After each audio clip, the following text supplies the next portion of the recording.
And we're live. Thank you for coming back for another episode. Sorry, Doc Cisca and Nick Garber couldn't make it today, so you're just stuck with me. But we have a wonderful guest. So, hey, all you crazy sci-fi and fantasy fans, it's time for your daily dose of shenanigans over here at the Blasters and Blades podcast. Just three nerdy veterans geeking out over our science fiction passions and fantastical fantasies. A place where magic is king, the sky is the limit, and space is the place. We are the podcast that puts the fun in dysfunction, mostly Cisca. So without further ado, we're going to let our guest, Mr. Denton Salle, introduce himself. I probably butchered that. So can you first tell people how you're supposed to say it? You're muted. Yes, I was trying to make sure I didn't, make noises over your introduction. I pronounce it Denton Salle. The E is silent. Okay. And it is the same word that is used for a fencing school or a Savat academy. I'm a writer. I'm been writing technical stuff for the last 45 years. I started writing fantasy 3-4 years ago because I couldn't find anything I like to read. I work as a physical scientist, so I have a really hard time with science fiction. I actually, at the one con I went to, I gave a talk entitled Transparent Aluminum Makes Pandas Cry. I do material science for a day job, and in my spare time, I write stories. Right now are mostly based in Eastern European folklore. Okay, there's a lot of good content to be mined from that. So the next part of the introduction, dear listener, since he introduced himself so amazingly, is how we first found him. And so this is yet another one, although it wasn't from the summer. Declan Finn said, hey, you should really talk to this guy. He writes something you haven't covered on your podcast before. And since we're always looking for something a little different, we scheduled him on the show, and the rest is history. So we'd be really nice if you, dear listener, someone other than Declan Finn, said, hey, you should really talk to these people, because we'll make that happen for you. He can't be the only one listening and wanting people to be heard. So reach out through the podcast, through the email, through the Facebook group. And if there's anyone you want me to hunt down, I promise I will stalk with the best of them. So with that out of the way, Mr. Denton, you have to answer the religion questions. Are you ready for this? Sure. Star Wars, Star Trek, or Firefly? None. Oh, okay. What would you substitute in their place? One, I don't own a TV set. I don't go to movies. I'm a little weird. They all have books out in the genre. That's part of how we picked. Yeah, they do. I was going to get there. How about Three Hearts and Three Lions by Paul Anderson? Ooh, it's a good one. Okay. Or maybe The Broken Blade, same author. Okay. And because we're polytheistic, Game of Thrones, Lord of the Rings, or Wheel of Time? Well, I would watch none of the movies, but out of the three, I've read both the Lord of Rings and the Wheel of Time. I like both of the last ones, but you've got to pick Lord of the Rings. Yeah, I think it's time we retire Lord of the Rings because it's just not fair. Yeah, no, I mean it's not. It's the 2-ton gorilla sitting in the room. But I like the Lord of the Rings. I like the Wheel of Time, and I thought Sanderson's work with the last three books might have been some of the best part of it. Okay.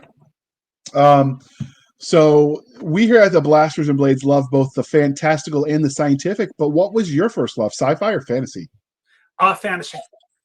Do you remember what the first fantasy property you read, watched, or gamed? The first one I consciously remember is The Hobbit. Did you read the book? Did you read a Reader's Digest version of it? Was it the cartoon that they did in the 70s? Nope, it was in the early 60s, and it was the book. I saw the map up on a library wall, and I was fascinated. Cartography does have a special place in my heart. I wish I had that skill, because some of what these maps people create, like for their games, because I like to roll some dice with friends, some of the maps they make are just chef's kiss perfect. Yeah, I just remember seeing, the mountains and the dragons and, the whole thing, and just thinking, oh, that looks like a fun book to read. And, and after that, early D&D, where they had all those cool books in the index, and, it was just kind of downhill from there. I read a Did you? lot of real science books. You're just as likely if I'm on a plane catching me reading something like, rheological properties of emulsions as you are. Um, oh gosh, who's currently say? I'll give him a plug since he recommended me. Blue Saint. You know, so I don't tend to read a lot of science fiction. I don't tend to read a lot of space opera. I read some, but it's iffy. I tend to go more to the fantastic because it's hard to do science fiction if you're a physical scientist, I think, and not mess it up. I mean, you look at Asimov's, Foundation trilogy, and anybody who's worked with IA and robotics now just knows how much is wrong with it, right? So even if you write something that at the time is scientifically accurate, you're taking the chance it won't be in a month. Now more so than ever, I think. But so what is it about speculative fiction that's the umbrella genre that covers all the things that you love so much? It's well, it's the books that I really lean to are the way the world should be rather than the way it is. Where good always triumphs, and people are valiant, and they're not. Nobody has to work in marketing, and you go through it. But it's you get to play with what options are. There is an old cartoon about a bear and a raccoon that I remember from when I was a kid, and I remember at one time the raccoon saying that the reason he lies is because the truth is so confining. Reality is kind of like that, particularly in my world where I deal with the limitations of things all the time. That's what I do. I worry about limits. How much you can expose a polymer to before it loses properties, how much you can heat something before it's going to start expanding to the point it's going to cause damage to the surroundings. And, I mean, I can, and so there are a lot of limits in life, and a lot of science fiction ignores them and doesn't come up with a good reason why, aka Star Trek in transparent aluminum. Okay. So, how did your love of speculative fiction as a genre transition into you deciding, you know what, I'm going to sit down and write my own stories? You told us the why, but how did you get to that point? I used to travel an awful lot, and some of this is the government's fault. Um, I used to carry engraving and wood carving tools with me, just little things, and they used to let me take them in, and I would sit there and do stuff with my hands while I was waiting for my flight. And then all of a sudden, you couldn't carry anything with an edge. So for a little while, I carried a musical instrument, but it's a real pain in the butt. So at some point, somebody I knew in passing um, got me into a Facebook group, and somebody was running a writing course. And when I did that, I did terribly because I write like a scientist. Um, but everybody was really kind about it, particularly a young lady who I don't know if you know, Bokara Bumley, who writes clean romances out of West Texas. I And am not familiar, but okay, well, she does clean romance, and and she really kind of, in a lot of ways, just talked to me in that. And then I also know Mona Lisa Foster, who lives nearby, and then you know all these people. And I started looking at what they were writing, and I was thinking, I don't read as many stories that I really, really like. Maybe I should write what I want to read, and that's kind of how I started. okay. And I So many, and go I ahead. started off with short stories. I do love me some short stories. So many authors will let their own real life experiences influence the stories they tell. So, were there any specific formidable moments that shaped you as a storyteller? Not really. I don't. I try to keep my real life out of it as much as I can. Um, you will occasionally get traces of the martial art I practice in it. You'll occasionally get metalworking stuff. I try to, if I know something, make what I write true. but I don't really have. There wasn't any like really, you know, road to Damascus moment where I, you know, wow, this is something important I got to write about. Okay. So transitioning away from the writing side, let's talk about things from a fan angle. So have you gotten any cool fan art? Had anybody make some cool cosplay of your characters yet? No, they haven't, but I have gotten fan emails, which I just thought was the coolest thing. Now, in my real life, I most people know what my real name is. I'm a fairly well known scientific author, and I have had groupies who have come up and asked for my autograph there. So it was a real trip when I started getting these letters, and I've gotten maybe a dozen of them. And and two people in particular, every time I put a book out, write me after it. And one of them looks like he's a teenage boy from his writing style and that. And the other is a gentleman probably about my age. And he writes because he says these remind him of the fairy tales he heard growing up. And the kid writes simply because he thinks Jeremy is just super cool. That's a good feeling to have when you get those letters. So has anybody asked for your autograph since you started writing? Not fantasy. I have had a couple of people come in my scientific my day job say and ask for my autograph, and I'm unfortunately gifted with a horrible sense of humor. So if you come in and ask to speak to Dr. Menard, while I have my badge on saying that, I'm likely to tell you horrible stories about the man and how we haven't sobered him up today yet so that he can come to the booth. I like that. I like that. Do you remember the first time someone asked for your autograph? Oh yeah. It was on my DMA book, and this couple walked into the booth, and a couple of people from they weren't a couple as in a couple. They were a pair of people, two, not three, and they came in and they both had copies of my book, and they said, "We read this. We thought it was wonderful. Will you sign it for us?" And it was like, wow, it's a cool feeling. It is indeed. So hopefully soon you'll get that experience for your speculative fiction. So have you ever spotted anybody out in public reading one of your books? Yeah, I did. I actually was oh gosh, I was at I don't really go to cons. I'm not really well, we won't go into that. Let's just say I don't really go to cons, but I ended up going to one. They're no longer around. They were called Ancracon. They were based on steampunk stuff, and there used to be in Atlanta. And somebody, and I'm pretty sure I know who it is because I think he just wanted me to come to Atlanta to business, signed me up to be a guest speaker. And they actually called me and wanted to talk to me about the application, which I knew nothing about. Which will show you that many of my friends have a military type of sense of humor. And so anyway, they ended up coming, and I did a bunch of stuff for them.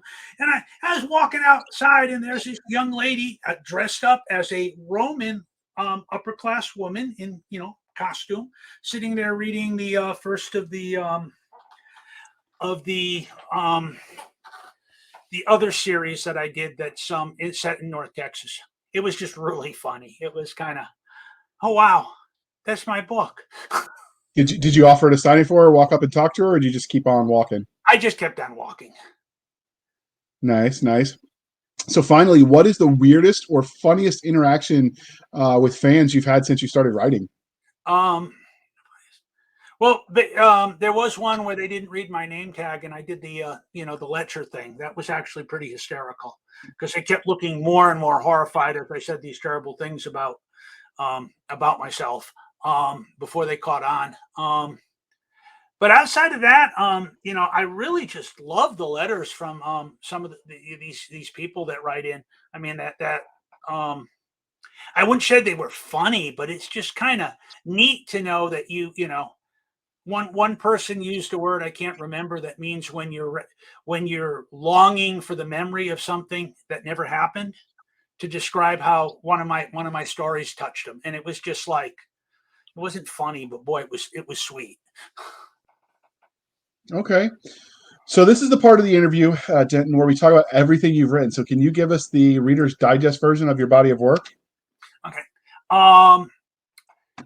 Okay, I have two main series and then two that are kind of languishing. The two that are kind of languishing are one that starts with the Warlock's Oath, and book 2 on that has been sitting around for a while. And in that case, we are using Warlock in the old sense of the word, which means Oathbreaker. And so that one deals basically with what would have happened if the Vikings ended up in China. And it's kind of fun. I like Chinese stuff. I like, Russian Viking stuff, so it was kind of fun to write. And then there's another set that's set in a steampunk Napoleonic world where Napoleon has somebody who figures out how to do dirigibles a couple of hundred, 100 years earlier. And it kind of goes from there. And it's very, very much like Girl Genius. It's very bizarre. But those two. There's a whole bunch of short stories. I've done some romance. I've done some detective. I'm mostly cozy when I write those. And then the two major series that I put most of my work into are the what I call the Hall of Heroes series. And that's about what would happen if the creatures of Eastern European myth ended up in North Texas. So sort of a Monster Hunters sort of vibe. Yeah, sort of a Monster Hunters sort of vibe with an organization that started under Saint Boris Michael in 650 in Bulgaria and continued forward to today. And it's less of a monster hunter, but more maybe of a monster negotiator. Okay. Because they have a deal that basically if they keep it and the human crosses it, well, if you're going to sleep with a samovile, one of the equivalent of a swan may from Germany, they have a tendency to drown you on general principles, and you made the choice. Okay, that is a fair thing. Although drowning sounds like it would be a very horrible thing to experience. Obviously, It could be worse. Could be a werewolf and eat you. Those they tend to hunt. They tend to hunt down and kill. And just because occasionally I get weird, there are vampires in this one, but they are genetic. Okay, it's a virus-based disease, and if you don't come from the right part of Eastern Europe, you get it, and you get a head cold. Okay, so that all sounds fascinating, but we're here today to talk about Sworn to the Light, the first book in the Avatar Wizard series. So where did you get the premise for this universe? How did you come up with the idea? Was it psychedelics, a Ouija board, overindulging in expired candies? It was probably overindulging in bourbon, actually. As one does. Yeah, as one does. It started as a request for a short story from Haggy Lamprider. And, she said, you've been playing with this Russian mythos stuff. Could you do a short story? So I did one. And then it expanded into a book. But the general core of it comes from either the what's not really Russian Orthodox, but say Slavic Orthodox folklore, and the Slavonic myths, and then the great epics that they have that are actually very much in the style of the sagas. And a lot of these survive very late as peasant stories in that. And I started in Russian wizards, Ukrainian wizards, Bulgarian wizards, whatever you want. Anything from the Slavic world. The wizards usually are born with the power. They don't get it by doing something evil. That's witchcraft, and that's bad. And one of the things they do is they change shape. So the book starts with a young man who has the distressing tendency to turn into a black and white bear. Hence the picture. Okay.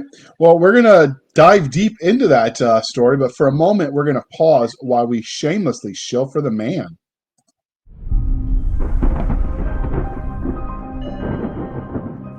Van, I know this is hard for you to accept or even believe, but you're not imagining this. this. You're not going crazy.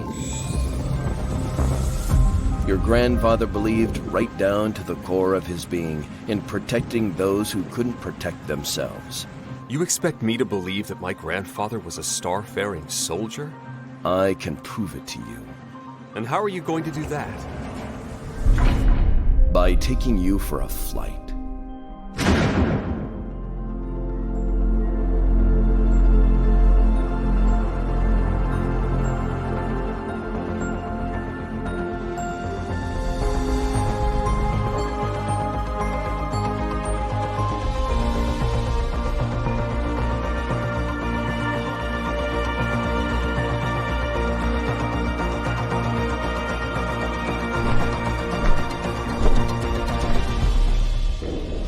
Whenever you're ready, Van.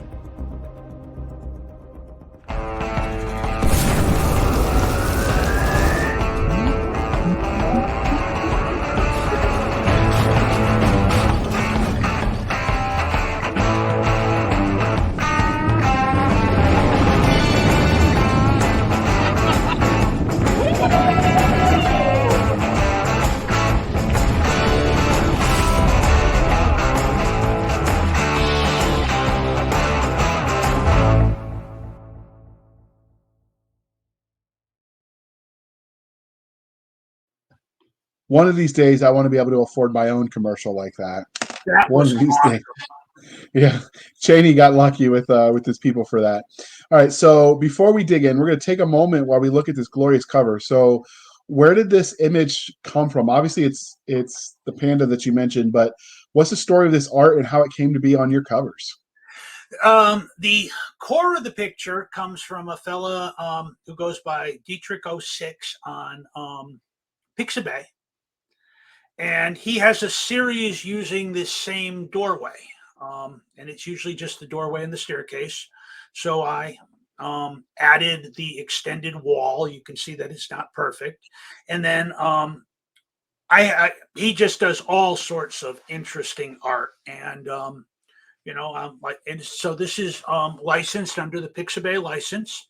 The bear was added from a picture I took when I was in Chengdu at the Panda Bear Sanctuary. Oh, so you took that picture and he merged it all together? Yeah. Okay, that's kind of cool. Yeah, So the Panda Sanctuary was a hoot. I mean, it was just, anybody who doesn't think these things are bears needs to go visit. that is glorious. So what would the 30-second elevator pitch be for the series? A young man develops the unfortunate tendency to randomly turn into a bear cub. And in order to fix it, he gets taken to a wizard who turns out to be a wizard lord, but he doesn't know that yet, and ends up swearing to the light in a world that is pretty much orthodox tinted dualism, where there is a light and a dark force that are fighting forever, though the prophecies say the light will win. And if you look at the Easter hymn from the Orthodox Church, they talk about the joyous light. So usually when these people are invoking their God, they are invoking the joyous light. So in a world where nihilism is the word of the day and Not heroes are yeah, well, I guess our world, yeah. no. So where nihilism is the rule of the day, where people are anti-heroes or more popular with the creatives than actual heroes, where good and evil are always sort of shades of gray and the truth is always in the middle. What made you to go backwards to the more iconic sort of good versus evil storytelling trope that is out of favor at the moment? Well, yeah, that's kind of how I view the world. I mean, quite honestly, there's right and wrong, and there's some stuff in the middle, but there's a lot less than most people think. And if you the cover that you have here does not have the tagline on the top, which says "All power comes from the light or the dark." And in Jeremy's world, it is you either belong to the light or you belong to the dark. And you may not be as committed as one of the Volk wizards are, but basically you make a choice. So here is the image that he was talking about. And if you look at the top of the door, I went with the wraparound image because the art was so glorious.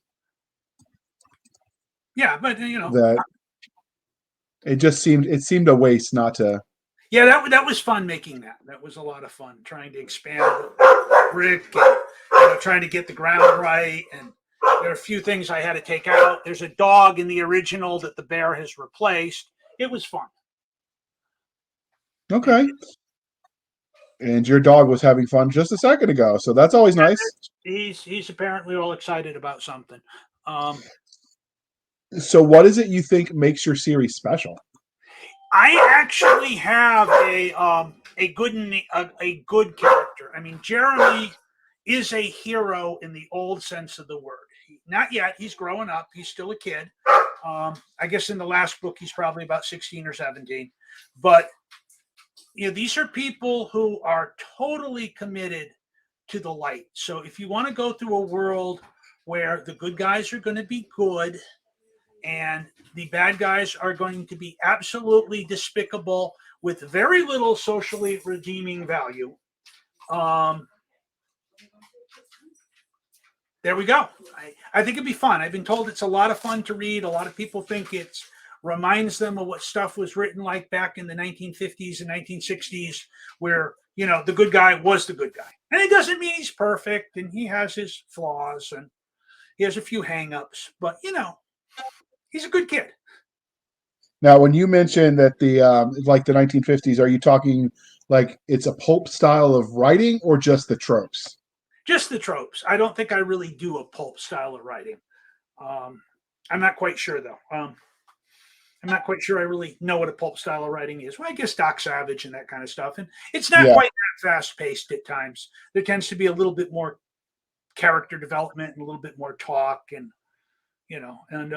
these were especially fun. And I'm thinking I may go back and write some short stories back in this period because,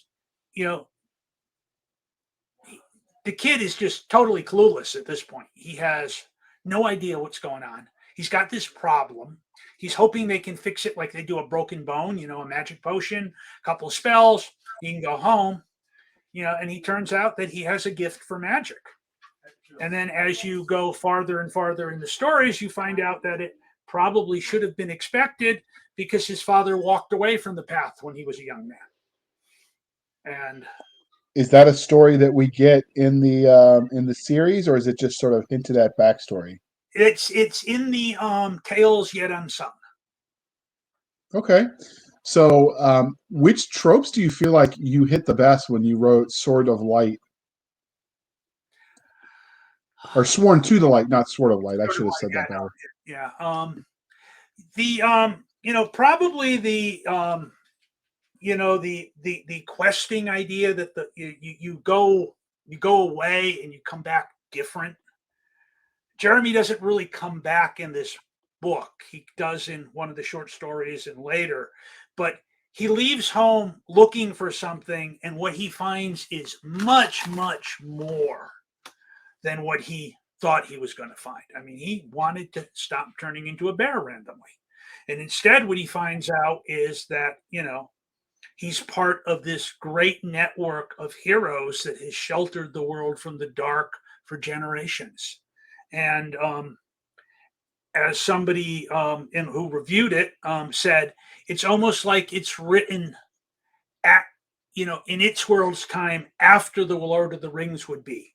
The great battles are over and the world's, a mess because it's just been fought over.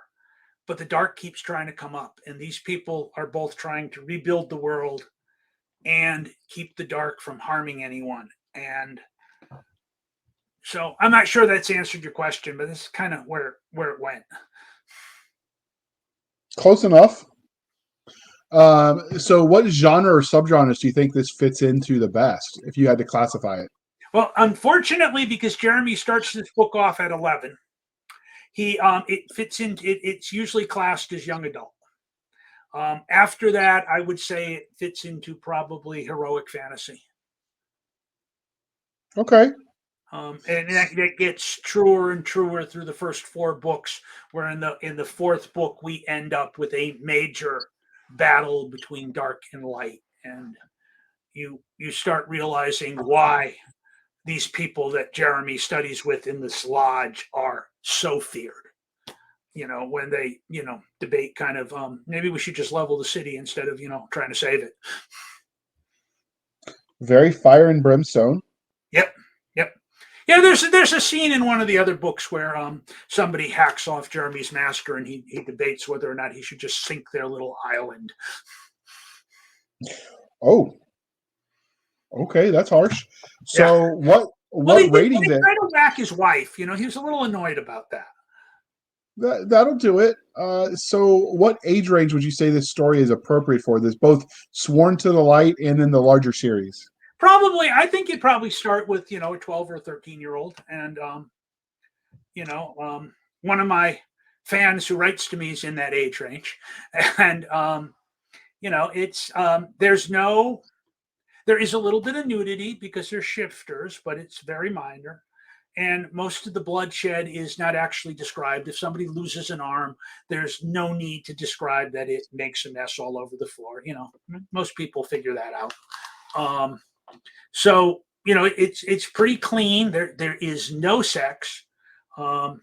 Jeremy does get his first kiss in one of the books, but that's about as far as it goes. Okay. So let's talk about the story itself. So what can you tell us about the main character, Jeremy? You said his name was? Mm-hmm. Yeah, Jeremy. What makes him unique in a crowded field that is sci-fi and fantasy? Well, he is a young man who has no desire to be a mystic knight, as one of the people called, one of my reviewers called the Vogue. He's being raised to be an innkeeper. He's the son of an innkeeper, grandson of an innkeeper. He's perfectly happy with his life, and he starts turning into a bear. And as he does, he starts finding out that the world is bigger. And because he has these gifts, he comes to the choice that he can lay them down, or he can, choose to follow the path. And, he'll learn a lot of cool things, but he'll also be responsible to be a shield to those who can't protect themselves. You get a classic hero here. There's none of this tortured, he has fun. He likes the people he works with. There are no sitting in the dark. Woe is me. Gosh, life is darkness. Now, I think in general, the kid's having a great time. Okay. So I like happy stories. So were there any secondary characters that were especially memorable to you? Well, there are a couple. Jeremy has a very good friend he meets early on called Harold, using the old Anglo-Saxon spelling without an O and replacement A. And he's a smith, so he's kind of like a mad scientist in a wizard world. He's training to work with materials and that, and he tends to be, you'll find out if you read, he tends to be a little over exuberant in his spells because he's always trying something new. The one that really impressed our mutual acquaintance, Delclen, was the fact that he, built meteorite strike into his warhammer. So, warhammer will just call meteorites down occasionally, which turns out to be a bit of a problem. There's also a young lady who is apparently their age, though you might want to read the story to find out the truth behind that, who is Annika, who is their best friend. So that you have the three of them hanging out together. Harold, who's a little older than Jeremy and is very, very obsessively their equivalent. It's not scientific, so maybe magicific. And then you have Annika, who is the voice of reason. She's not Hermione. She doesn't nag. She doesn't do that. She just occasionally tells them, guys, maybe you should think about this. In book 2, Jeremy will run into his first love. So Galena then becomes a very important character. Now, do you focus on the romance, or is that more just background material? In book 2, it is the driving theme. Not so much the romance, but their relationship, because that's what sets up all the problems that Jeremy has to deal with. Everything from a mother who hates wizards to people who are trying to destroy her family because of a judgment that her father gave in court. So, I'm trying not to give away too much here, but yeah, the in the second book, the development of their relationship from him being kind to a new student to it actually being a romance is kind of tracked out, and my wife says it's a real tearjerker at times. I trust her call. So, Okay. Women tend to know that kind of stuff. So, wow, that sounded a little sexist, but we'll just move right on. Yep. So, does your story have any bad guys that you can tell us about without spoilers? Yeah, there are a couple.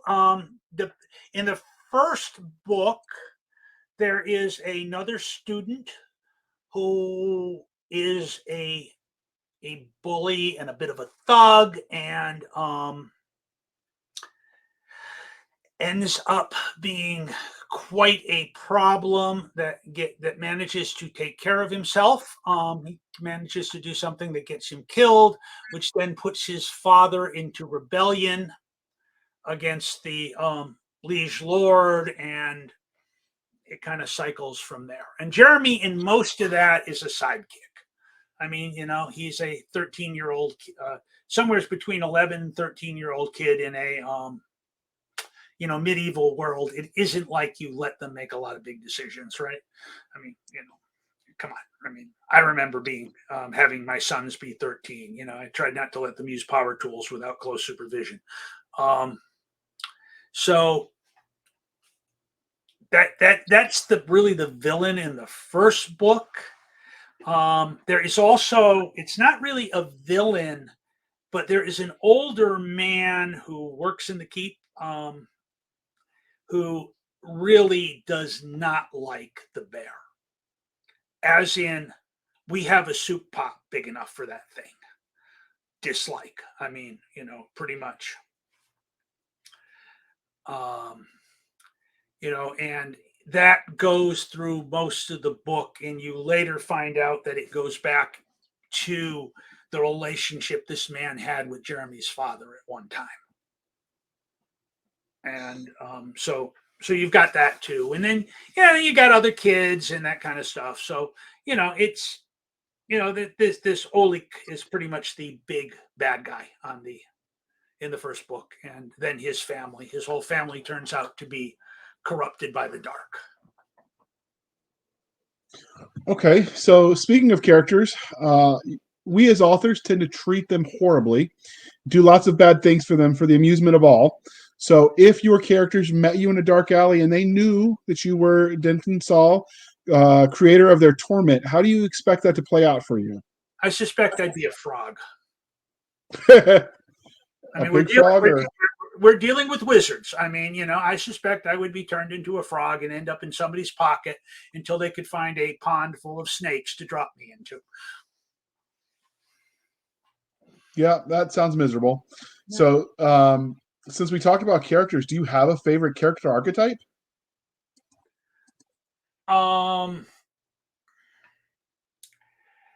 Actually, my favorite character is probably Master Anthony.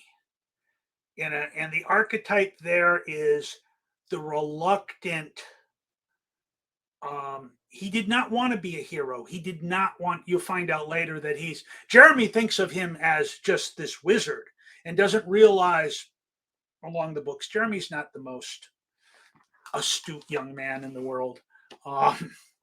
Doesn't realize that the guy is actually a very, very potent wizard lord. And he didn't want to do that either. He just wanted to be a scholar. And then the heir and his father got whacked in the war. they die in battle, and he has to pick up the standard, and he still does not. He'd rather do research. He has no desire to be a ruler and a lord and all that stuff. And I think that's kind of my favorite character, is the guy doing the right thing even though he doesn't want to. Okay. So this is the part where we ask for a look behind the curtain of your production style. So were there any cool scenes that were cut from book one, Sworn to the Light, that would make an interesting story for our listeners? Well, actually there are. And I started this thing. I didn't know what I was doing writing. I had no idea of genre and all that. I was doing this because it was fun. And I started the book with what's now the first two stories in Tales Yet Untold, which is a collection of shorts. And the first story in that was actually the prologue. And I cut that because I learned from an editor that when you're writing young adult, which the book has to be classed because of the age of the hero, you need to start with the first character because that's what kids are looking for. So if you start with an old man or a pregnant woman, the kids are going to think it's about that and they're going to stop reading. So I cut the whole prologue, and then I turned it into a couple of short stories in the collection of stories.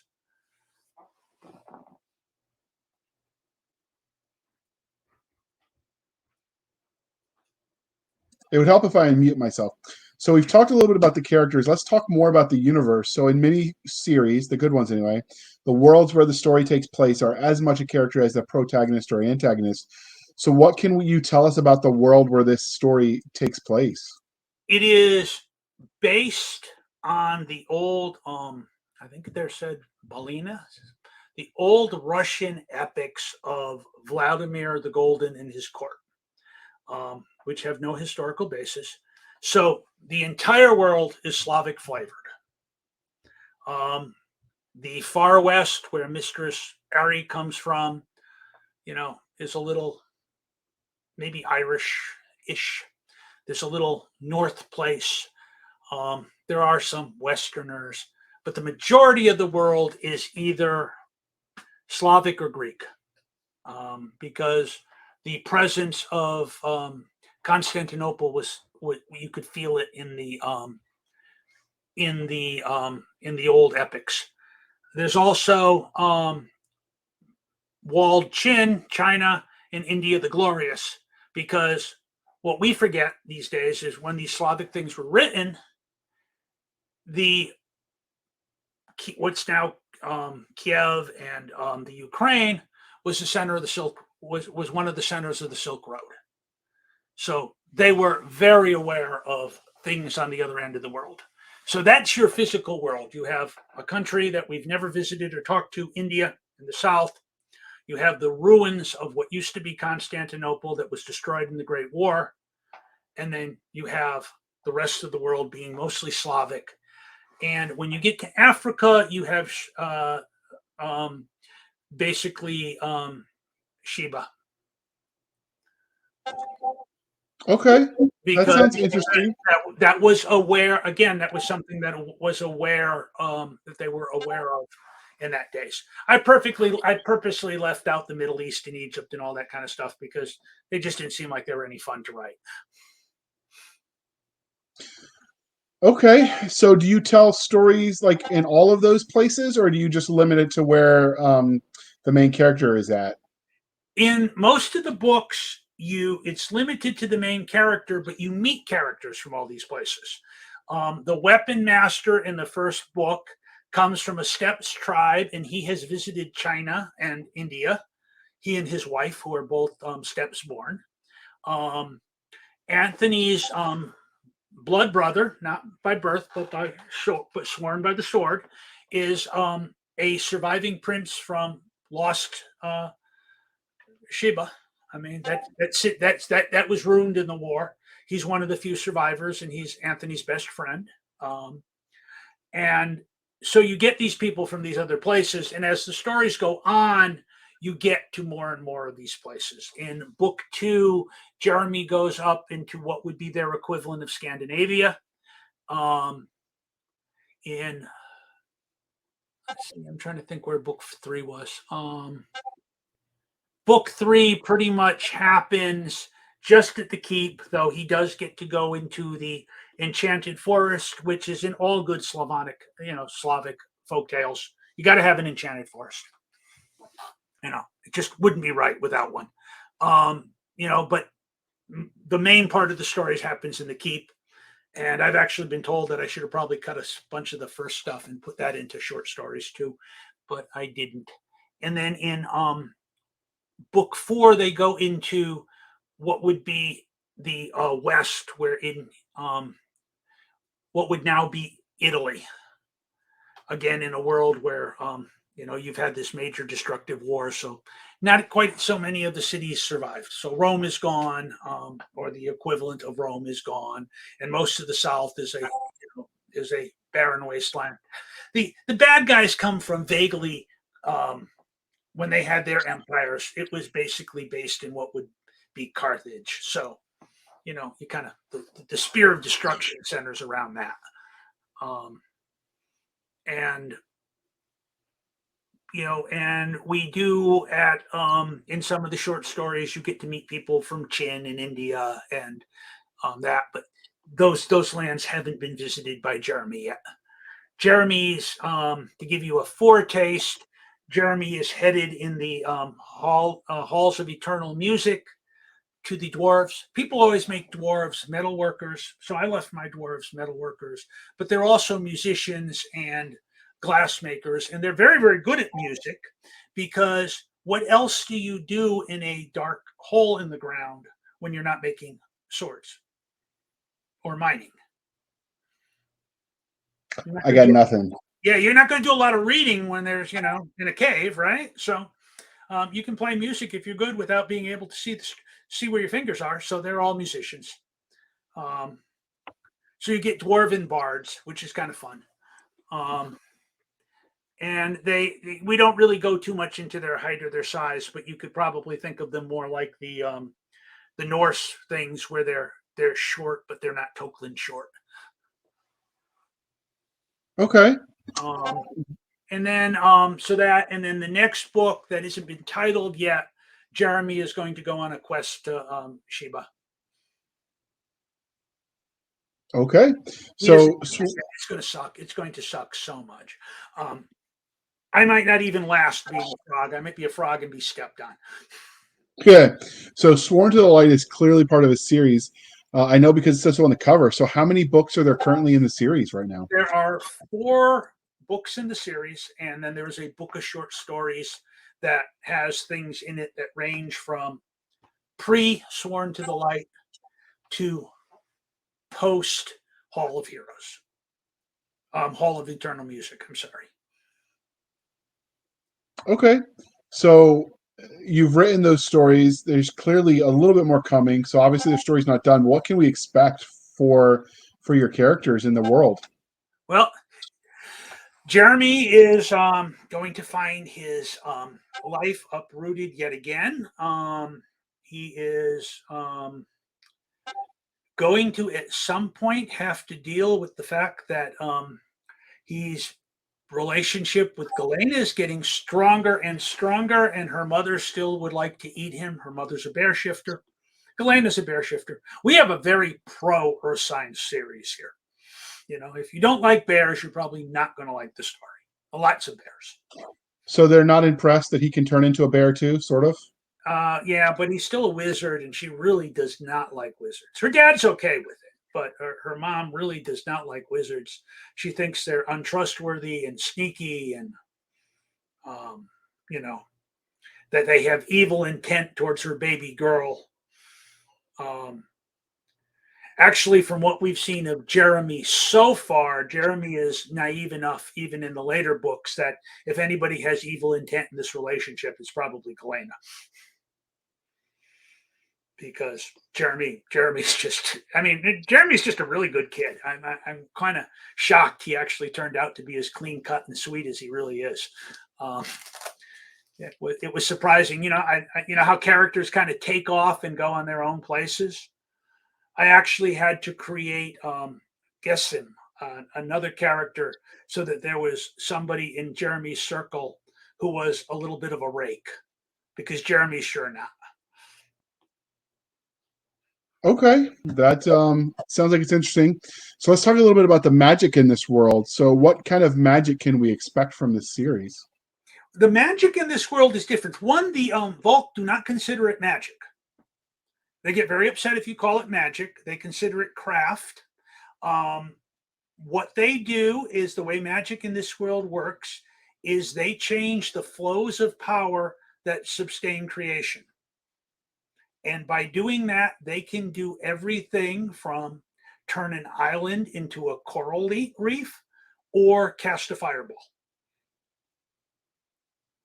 Okay, so And, of all, go ahead. it's very, very tightly tied, at least if you're working with the light, to your allegiance to the light. If you do not swear to the light, weird things happen with the power because it really has no control. So it's basically there's like a lodge.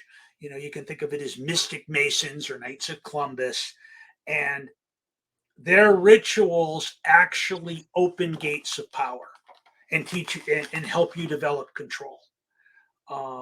And without doing that, the only real alternative for you, if you don't want to go insane or wake up permanently as a bear cub one morning, is to quench it. And they have a ritual where you can basically kill your ability to use the power, which Jeremy chooses not to take.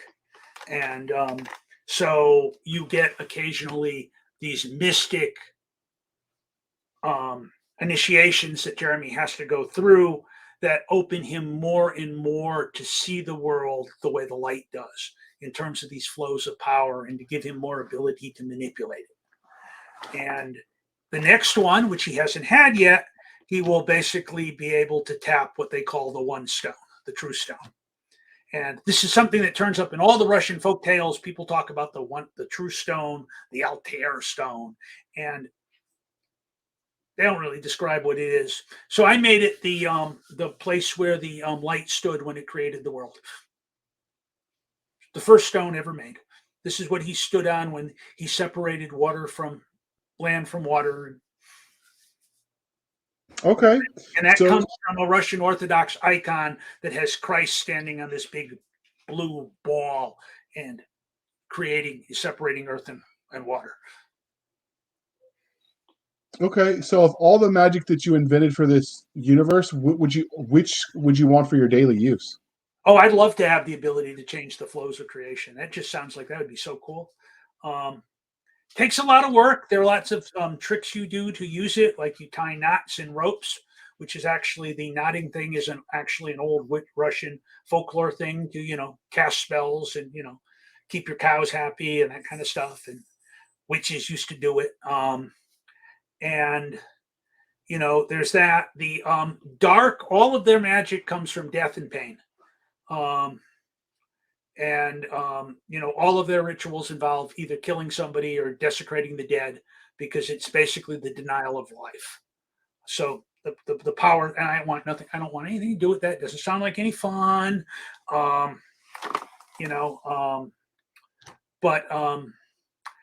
There's basically one magic system. There is healing and that kind of stuff. And later in some of the books, some of the people are talking that we don't really understand how it ties in because there can only be one magic. Well, power comes from the light of the dark, right? So we got into that point at one point, and then I quickly backed out because I wasn't quite sure I wanted to go there. Okay, so if you had this power of creation, how would you abuse that? Gosh, I would hope I didn't because I have a feeling in this world, stuff you do like that, the light talks to you about. It tends to be not a very impersonal power. It tends to, kind of occasionally slap you alongside the head. Jeremy has all sorts of dreams until he actually decides to do what it wants, where it's telling him to do this. I'd like, what I'd really like is one of the things that drives Jeremy and Master Anthony is understanding that. And that's what I think I'd like to do with it. I would really like to be able to get an in-depth understanding of just so many things. Why certain materials do. I mean, and yeah, we can do calculations and do that, but it's not the same. I can do them, but it's like people talk about quantum mechanics. People don't really understand it, but they know how to use it. And if you had this kind of power, I think you could actually understand it. And that would be so cool. Okay. The creatures. So you obviously you have magical creatures because you mentioned the dwarves, the elves, or the dwarves at a minimum. So how did you go about creating these creatures that you added into this world? Was it your nightmares? Did you let Mother Nature inspire you? No, Did I you stole them. pull? I stole them from the old Slavic myths. That was what I was about to add. Was it purely from the myths? Well, they've been tuned a little bit. Because these things change over time. The dwarves probably have more Tolkien in them than I want to admit. I think it's probably impossible to do a dwarf or an elf anymore without some of his influence, either negative or positive. We do have some fae, though they're different. They're not as noble. They're described in one of the books, in one of the short stories, as being almost like bees, in that they have a collective sense of something, and when they don't have it, they die. That being cast out by your fae community is pretty much a death sentence because you just emotionally and intellectually can't handle it. Your brain explodes or something. I haven't quite gotten that far, but that, and I'm kind of working on the dwarfs now because they're really in the Hall of Heroes. The current dwarf that basically shows up in the first 4 books is, and I keep calling it the Hall of Heroes because that's my other series, and that actually comes from the Slavic tendency of kind of mocking what you do. Like if you talk to people who weightlifted in old Russia, they'd refer to the place with all the weights and the kettlebells as the courage corner. I mean, it's that kind of Eastern European humor. But in the Hall of Music, Jeremy actually visits the in the Hall of Eternal Music. Jeremy visits the dwarven city, and then it starts getting different. But the original one was kind of pretty much a standard fantasy dwarf, but he pretty much came from the idea of the Russian in the name and that. And the same thing with the Leshy, the spirit of the woods, and the one of the old Russian gods who Jeremy cuts a deal with at one point. And since I do have a pretty much monotheistic world, except for the Dark Power, who you never quite figure out if we have not gotten to the point where I have to define whether he's actually like a fallen angel or an independent power. That we're leaning heavily towards fallen angel. The Jeremy, when he runs into many of these creatures, they're almost lifted out of the whole cloth, out of the old Russian fairy tales, or the Ukrainian fairy tales, I guess would be more close, since most of them are based out of Kiev in the south rather than Russia.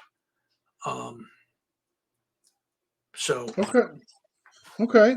Well, clearly this interview is winding down, but before we let you go, was there anything about Sworn to the Light or the Avatar Wizard series that we didn't ask that you wanted to tell us? No, I think we covered most of it. You'll get magic weapons, and you'll get spells, and you'll get strange creatures, and you'll get flying alligator dogs, and all the weird little creatures that hunted the great forests of Eastern Europe and people's imaginations. You'll probably get a dragon or two at some point. If you go into the short stories, you'll get to meet people who are modeled after various great Russian leaders. There's one character that's very heavily taken from Ivan the Terrible, who, by the way, wasn't really Ivan the Terrible. We do that in English, but it was really the Fearsome was his name. And so there's a lot of that. I try to pull into much of these. I always loved those fairy tales growing up when my grandfather would tell them to me. And then when I got old enough, I could read them.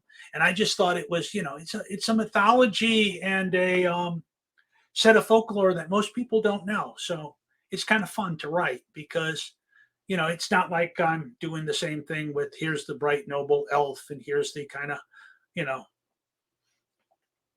the stocky dwarf blacksmith. And, we have dwarf harpists and, glass blowers and, very delicate, pretty dwarf women who are kept almost totally in seclusion. So are these books available only in print, or are they only in like print and ebook, or are they out there in audiobook as well? Not yet. I am currently working with a young man out of Atlanta, Georgia, who is going to be doing Sworn to the Light as an audiobook, hopefully by the end of January. Okay, is this a new narrator or someone we might have heard of? He's James Burkle, and I think he's fairly new at this. He's done a couple of other books, but he has done, we've talked, and he has done just a great voice with doing everybody with because you got Jeremy, who's this kid from the small town going to this big thing. So he did all of the adults at the keep, the Master Anthony's place, with heavy Russian accents, and it's just wonderfully fun. He actually, he's got that, and he's got, Jeremy's mother, who just sounds like this, very frantic, busy, woman who runs an inn with her husband, and now she's got a kid who turns into a bear when she's not looking. That could be problematic. You have to worry about it too. They all used to sleep in one big room back then. Is he going to eat his brother and at night because you mistake him for a protein source? That would be actually pretty funny to write.